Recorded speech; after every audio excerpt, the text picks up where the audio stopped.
Plus two അക്കൗണ്ടൻസിയുടെ ഉറപ്പായും ചോദിക്കുന്ന ചോദ്യങ്ങളാണ് ഈ വീഡിയോയിൽ ഉൾപ്പെടുത്തിയിരിക്കുന്നത്. ഇത് പഠിച്ചു കഴിഞ്ഞാൽ നിങ്ങൾക്ക് തീർച്ചയായും ഒരു 50 മാർക്ക് അല്ലെങ്കിൽ ഒരു 60 മാർക്കൊക്കെ ഈസി ആയിട്ട് വാങ്ങാൻ പറ്റും. ഉറപ്പായും ചോദിക്കുന്ന ക്വസ്റ്റ്യൻസ് ആണ് ഈ വീഡിയോയിൽ ഉൾപ്പെടുത്തിയിരിക്കുന്നത്. അപ്പോൾ എല്ലാ ക്വസ്റ്റ്യൻ്റെ ആൻസർ പഠിച്ചു വയ്ക്കുക. അപ്പോൾ പ്രോബ്ലംസൊക്കെ ചെയ്ത് പഠിക്കുക. അക്കൗണ്ടൻസിയിൽ നിന്ന് ചോദിക്കാൻ സാധ്യതയുള്ള first question partners capital account, അതുപോലെ ബാലൻസ് ഷീറ്റ്. ഇതൊരു 8 മാർക്കിൻ്റെ ക്വസ്റ്റ്യനായിട്ട് ചോദിക്കാം. അപ്പോൾ രണ്ടും എങ്ങനെയാണ് ചെയ്യുന്നതെന്നൊക്കെ ഒന്ന് പഠിച്ചു വയ്ക്കുക. അടുത്ത ക്വസ്റ്റ്യൻ കാൽക്കുലേഷൻ ഓഫ് ഗുഡ് വില്ലാണ്. ഗുഡ് വില്ല് കാണാൻ പഠിക്കുക. 3 മാർക്കിൻ്റെ ക്വസ്റ്റ്യനായിട്ടൊക്കെയാണ് ഗുഡ് വില്ല്. എല്ലാ ക്വസ്റ്റ്യനിലും ചോദിച്ചിട്ടുണ്ട്. എല്ലാ ഓണം എക്സാമിൻ്റെ ക്വസ്റ്റ്യനിലും ഈ ഒരു ക്വസ്റ്റ്യൻ ഉണ്ടാകാറുണ്ട്.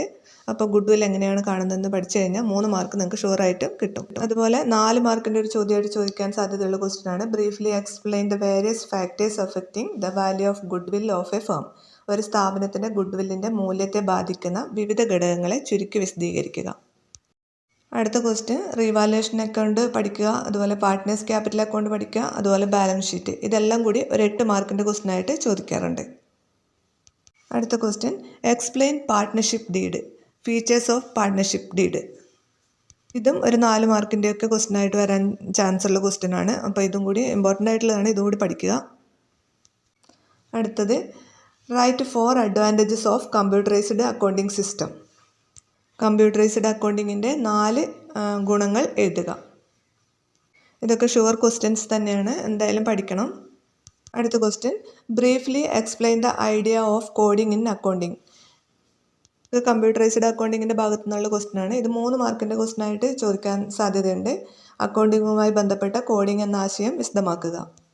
അടുത്ത question explain spreadsheet, what are it's features, give 2 examples. Spreadsheet explain ചെയ്യുക, അതിൻ്റെ സവിശേഷതകൾ എഴുതുക, 2 ഉദാഹരണവും എഴുതുക.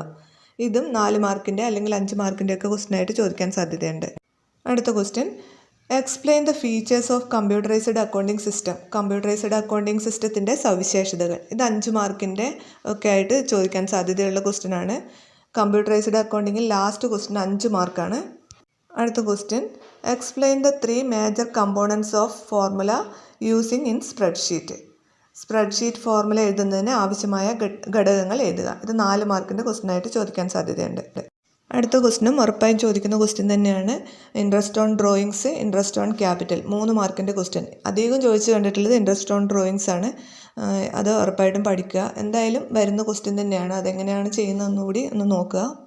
അക്കൗണ്ടൻസിയുടെ PDF-ൻ്റെ ലിങ്ക് വേണമെങ്കിൽ നിങ്ങൾ കമൻറ്റ് ചെയ്യുക. തീർച്ചയായും ലിങ്ക് അയച്ചു തരുന്നതാണ്.